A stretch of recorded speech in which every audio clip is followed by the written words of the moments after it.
Hello guys, कैसे हैं आप लोग। आपका स्वागत है हमारे यूट्यूब चैनल निर्मला निर्माण क्लासेस में। आइए, हम लोग हिस्ट्री का देख रहे थे, तो अगले दिन ऋग्वेद देख लिए थे, ईस्वी सन देख लिए थे, और आज जो है ऋग्वेद के बाद आज यजुर्वेद, सामवेद, अथर्ववेद हम लोग देखेंगे।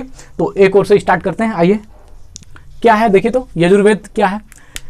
स्वर के साथ, है ना, स्वर के साथ पाठ तथा बलि के समय जिन नियमों का अनुपालन करना पड़ता है उनके संकलन को यजुर्वेद कहते हैं। क्या कह रहा है?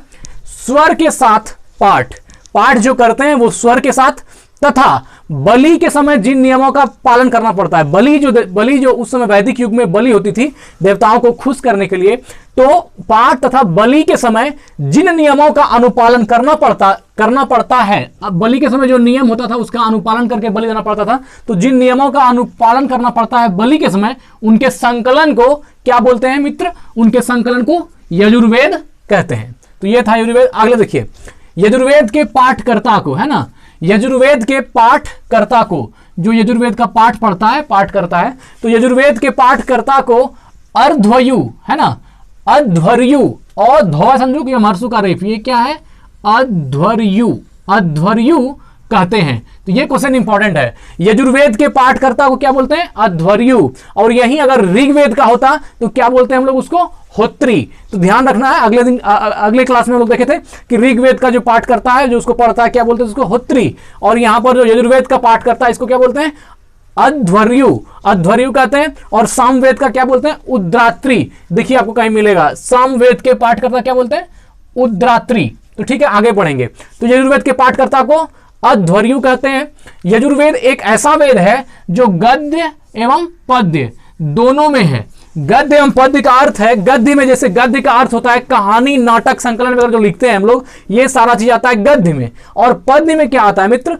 पद्य में आता है जैसे कविता वगैरह हुआ, तो ये सारी चीजें, कविता वगैरह या कवितावली सब है, ये सब किस में आएगा? पद्य में। और जो कहानी है, नाटक है, ये सब आता है गद्य में। तो यजुर्वेद एक ऐसा वेद है जो गद्य एवं पद्य दोनों में है। यजुर्वेद मतलब गद्य में भी है और पद्य में भी है, कहानी टाइप से भी है और कवितावली टाइप से भी है, तो दोनों है यजुर्वेद में। अब हो गया यजुर्वेद, आगे बढ़ते हैं। अब देखते हैं सामवेद। सामवेद में क्या है? सामवेद गाई जा सकने वाली ऋचाओं के संकलन को सामवेद कहते हैं। सामवेद किसको कहते हैं? तो ऐसी ऋचाएं जिसको गाया जा सके, तो गाई जा सकने वाली ऋचाओं को, है ना, गाई जा सकने वाली ऋचाओं के संकलन को क्या बोलते हैं? सामवेद। और देखिए, बलि के समय नियमों का अनुपालन के संकलन को क्या बोलते हैं हम लोग? यजुर्वेद। और जिसमें ऋचाओं, गाई जाने वाली ऋचाओं के संकलन को सामवेद कहते हैं। ठीक है, सामवेद के पाठकर्ता को उद्रात्री कहते हैं, है ना। सामवेद के पाठकर्ता को क्या बोलते हैं?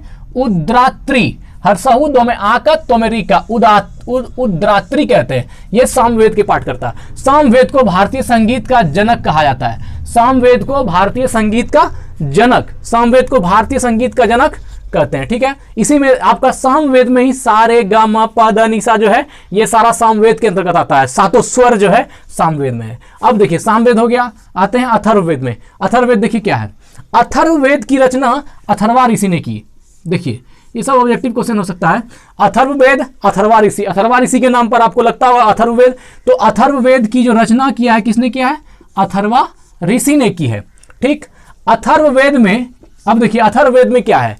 अथर्ववेद में रोग निवारण, तंत्र मंत्र, जादू टोना, साप, वशीकरण, आशीर्वाद, स्तुति, प्रायश्चित, औषधि अनुसंधान, विवाह, प्रेम, राजकर्म, मातृभूमि महात्म्य आदि विषयों से संबंधित मंत्र तथा सामान्य मनुष्यों के विचारों, विश्वासों, अंधविश्वासों इत्यादि का वर्णन है। देखिए कितना चीज है अथर्ववेद में, है ना। अथर्ववेद में रोग भी है, निवारण, तंत्र मंत्र, जादू टोना, साप, वशीकरण, आशीर्वाद, स्तुति, प्रायश्चित, औषधि अनुसंधान, विवाह, प्रेम, राजकर्म, मातृभूमि महात्म्य आदि विषयों से संबंधित मंत्र तथा सामान्य मनुष्यों के विचारों, विश्वासों, अंधविश्वासों इत्यादि का वर्णन है। ये किसमें आ जाएगा? अथर्ववेद में। जैसे ही टोना टोटका, जादू टोना, ये सब का बात होगा, समझ जाइए क्या है? अथर्वा ऋषि का अथर्ववेद। आगे बढ़ते हैं। अथर्ववेद कन्याओं के जन्म की निंदा करता है। अथर्ववेद जो है कन्याओं के जन्म की निंदा करता है, मतलब बालिका के जन्म की निंदा करता है। कौन? अथर्ववेद। और ये बालिकाओं के जन्म का जो निंदा करता है, इसके लिए हम लोग इसकी निंदा करते हैं, ये गलत है। अथर्ववेद कन्याओं के जन्म की निंदा करता है, लेकिन ठीक है, जो है तो है, जैसा उसमें किया गया है। आगे बढ़ते हैं। अथर्ववेद में सभा एवं समिति को, अथर्ववेद में सभा एवं समिति को प्रजापति की 2 पुत्रियां कहा गया है। मोस्ट इंपॉर्टेंट क्वेश्चन है ये। अथर्ववेद में सभा एवं समिति को प्रजापति की 2 पुत्रियां, प्रजापति ब्रह्मा, प्रजापति की 2 पुत्रियां कहा गया है। तो ये क्वेश्चन इंपॉर्टेंट है। अथर्ववेद में सभा एवं सभा को और समिति को प्रजापति की 2 पुत्रियां कहा गया। आगे बढ़ते हैं। सबसे प्राचीन वेद कौन सा है? ऋग्वेद। सबसे प्राचीन वेद ऋग्वेद है, तथा सबसे बाद का, मतलब सबसे मॉडर्न कह सकते हैं, सबसे बाद का जो वेद है ये कौन सा है? तो अथर्ववेद है। सबसे बाद का वेद कौन सा हो गया? अथर्ववेद। और जो सबसे प्राचीन वेद है वो कौन सा हो गया? ऋग्वेद हो गया। ठीक है, अब देखिए, वेदों को ठीक ठीक समझने के लिए वेदांगों की रचना हुई। वेदों को ठीक ठीक समझने के लिए, अच्छी तरह से समझने के लिए किसकी रचना हुई? वेदांगों की। वेदांग वेद जोड़ अंग, जो वेद का अंग है। वेदांग मतलब वेद जोड़ अंग है ना। तो वेदों को ठीक ठीक समझने के लिए वेदांगों की रचना हुई। ठीक, वेदांग, अब देखिए वेदांग 6 हैं। वेदांग कितने हैं? 6 हैं। वेदांग 6 हैं। कौन कौन? तो शिक्षा, ज्योतिष, कल्प, व्याकरण, निरुक्त तथा छंद। देखिए इसमें शिक्षा, ज्योतिष सब समझ रहे हैं। व्याकरण, निरुक्त, निरुक्त का अर्थ होता है व्याख्या। किसी चीज पर जो व्याख्यान लिखी जाती है, व्याख्या, उसको क्या बोलते हैं? निरुक्त। तथा छंद, ताल लय छंद तो जानते ही हैं आप। तो वेदांग कितने हैं? 6। शिक्षा, ज्योतिष, कल्प, व्याकरण, निरुक्त तथा छंद, ये वेदांग थे। आगे बढ़ते हैं। पुराणों के रचयिता लोमहर्ष। पुराणों के रचयिता कौन है? लोमहर्ष अथवा इनके पुत्र उग्रसर्वा को माने जाते हैं। लोमहर्ष कहिए या उग्रसर्वा कहिए, इसको क्या मानते हैं? पुराण के रचयिता। तो इंपॉर्टेंट क्वेश्चन है ऑब्जेक्टिव के दृष्टिकोण से कि पुराणों के रचयिता कौन है? तो लोमहर्ष। पुराणों के रचयिता लोमहर्ष अथवा इनके पुत्र जो है उग्रसर्वा, ये क्या है? पुराणों के रचयिता है, पुराण को रचने वाले हैं। पुराणों की संख्या कितनी है? 18। बहुत इंपॉर्टेंट क्वेश्चन है। पुराणों की संख्या कितनी है? 18। टोटल पुराणों की संख्या 18 है। 18। ठीक है, आगे बढ़ते हैं। पुराणों में मत्स्य पुराण सबसे प्राचीन एवं प्रामाणिक है। ये देखिए, ये जो मत्स्य पुराण है, मत्स्य पुराण, ये सबसे प्राचीन भी और सबसे प्रामाणिक भी है। प्रामाणिक का अर्थ हुआ कि सबसे ज्यादा विश्वसनीय है, इस पर विश्वास किया जा सकता है। पुराणों में मत्स्य पुराण, ये इंपॉर्टेंट क्वेश्चन है। पुराणों में मत्स्य पुराण सबसे प्राचीन एवं प्रामाणिक है। और वेदों में सबसे प्राचीन कौन है? ऋग्वेद। और सबसे मॉडर्न कौन हो गया आपका? अथर्ववेद। चलिए आगे बढ़ते हैं। स्त्रियों तथा शूद्रों को, स्त्रियों को और शूद्रों को, है ना, स्त्रियों और शूद्रों को वेद पढ़ने की अनुमति नहीं थी। मतलब उस समय में, ऋग्वैदिक काल में, स्त्रियों तथा शूद्र को, स्त्री को भी और शूद्र को भी, दोनों को, स्त्रियों को और शूद्रों को वेद पढ़ने की अनुमति नहीं थी। आप वेद, ये दोनों स्त्री और शूद्र जो है वेद नहीं पढ़ सकते हैं, पर ये पुराण सुन सकते हैं। पर ये लोग जो है पुराण को सुन सकते हैं, लेकिन ये वेद और इसको, स्त्री और शूद्र जो है वेद को पढ़ने की अनुमति नहीं थी। कुछ रूढ़िवादिता है इसमें भी, जिसका बाद में बहिष्कार भगवान बुद्ध ने इसलिए वेद को सही नहीं कहा। भगवान बुद्ध ने इसलिए वेद को मतलब कि बहुत ज़्यादा इनको मान्यता नहीं दी, क्योंकि उसमें ऐसा भी था कि वैदिक हिंसा न भवति। मतलब वैदिक कार्यक्रम में अगर किसी की हिंसा की जाए, पशु बलि के या किसी का हिंसा दी जाए, तो वो हिंसा नहीं की जाती। इन चीज़ों का भगवान बुद्ध ने एकदम खुलेआम जो है इनके विरुद्ध में खड़ा हुए, और बहुत चीज़ें हैं ऐसी। चलिए ठीक है, तो ये नहीं होना चाहिए। स्त्री की सर्वाधिक गिरी हुई स्थिति, आगे देखिए अगला पॉइंट। स्त्री की सर्वाधिक गिरी हुई स्थिति मैत्रेयनी, ये है मैत्रेयनी संहिता से प्राप्त होती है।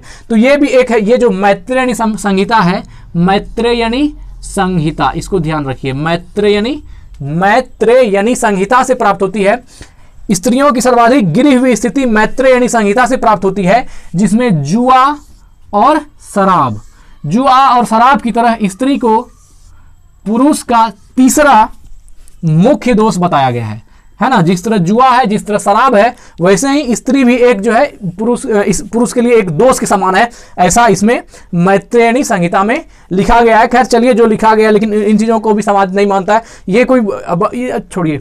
स्त्री की सर्वाधिक गिरी हुई स्थिति मैत्रेयनी संहिता से प्राप्त होती है, जिसमें जुआ और शराब की तरह स्त्री को पुरुष का तीसरा मुख्य दोष बताया गया है।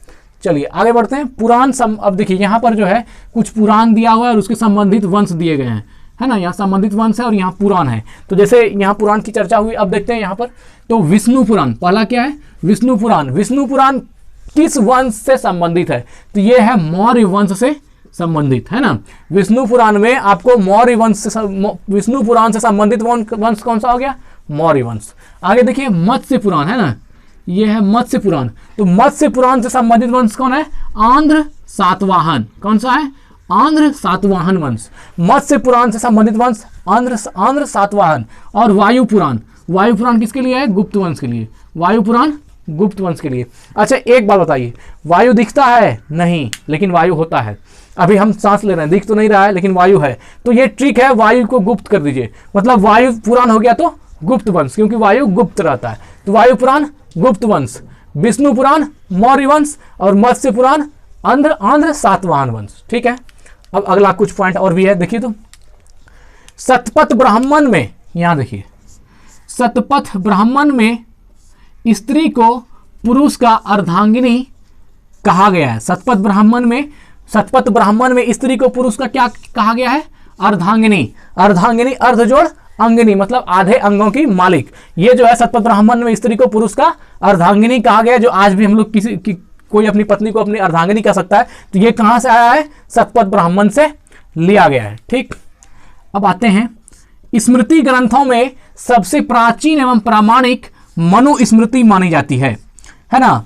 स्मृति ग्रंथों में स्मृति, अब देखिए ये स्मृति ग्रंथ में स्मृति शब्द जो आया है, स्मृति लिया गया है जो पुराण माना गया है, जो वेद माना गया है सनातन धर्म में, उनको कुछ उनकी जो कुछ ज्ञान है उनको श्रुति कहता है। मतलब कोई एक आदमी उस पर अपना कॉपीराइट, अपना अधिकार नहीं दिखा सकता है कि हम लिखे हैं। तो इसलिए जो चीजें जिसकी तलाश की गई, आया कहाँ से, तो नहीं मिला, तो उनको स्मृति कहा गया है कि वो सुना गया है। किसी एक आदमी का विशेष अधिकार नहीं है उस पर कि हमने लिखा या हमने किया, तो उन्हीं चीजों को सुना गया माना, मतलब उनको स्मृति कहा। तो वैसे उसी उन ग्रंथों को जिसमें वैसी नॉलेज थी अबाउट सोल, तो उनको क्या कहा गया? स्मृति ग्रंथ। इसमें सबसे प्राचीन एवं प्रमाणिक कौन सी है? मनुस्मृति है। आप जानते हैं कि आदमी का एक पर्यायवाची मानव होता है, और मानव यही मनु से बना है। मनुस्मृति में जो मनु है इसी से मानव बना है। तो ठीक है, तो हमारे सनातन धर्म में मानना है कि जो आदमी आज जो मानव है ये मनु की संतान है। हम लोग अपने आप को मनु की संतान कहते हैं। तो ये मनुस्मृति वही है। स्मृति ग्रंथों में सबसे प्राचीन और प्रामाणिक,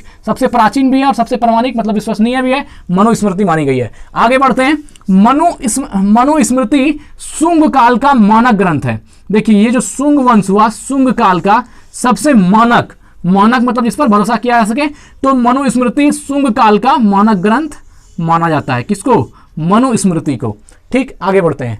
नारद स्मृति गुप्त युग के विषय में जानकारी प्रदान करती है। ये था मनुस्मृति और नारद स्मृति, कंफ्यूज नहीं करना है। नारद स्मृति गुप्त युग के विषय में जानकारी देती है। तो नारद स्मृति अगर रहेगा तो गुप्त युग, और मनुस्मृति शुंग काल। मनुस्मृति शुंग काल और नारद स्मृति तो गुप्त युग, है ना। नारद स्मृति गुप्त युग और मनुस्मृति शुंग काल। ठीक है, आगे बढ़ते हैं। नारद स्मृति गुप्त युग के विषय में जानकारी प्रदान करती है। आगे देखिए, जातक में बुद्ध की पूर्व जन्म की कहानी वर्णित है। जातक बौद्ध धर्म का ग्रंथ है, और जातक में जो है, ये जातक में बुद्ध के पुनर्जन्म की कहानी वर्णित है। पुनर्जन्म की कहानी वर्णित है मतलब पूर्व जन्म की कहानी इसमें बुद्ध की कही गई है। ठीक, तो जातक में बुद्ध की पूर्व जन्म की कहानी वर्णित है। ठीक है, तो आज बस इतना ही, फिर अगले दिन मिलते हैं आगे के इतिहास लेकर के। आगे हम लोग जो है बुद्ध धर्म, जैन धर्म, बहुत चीजें हैं, तो आगे मिलेंगे। धन्यवाद।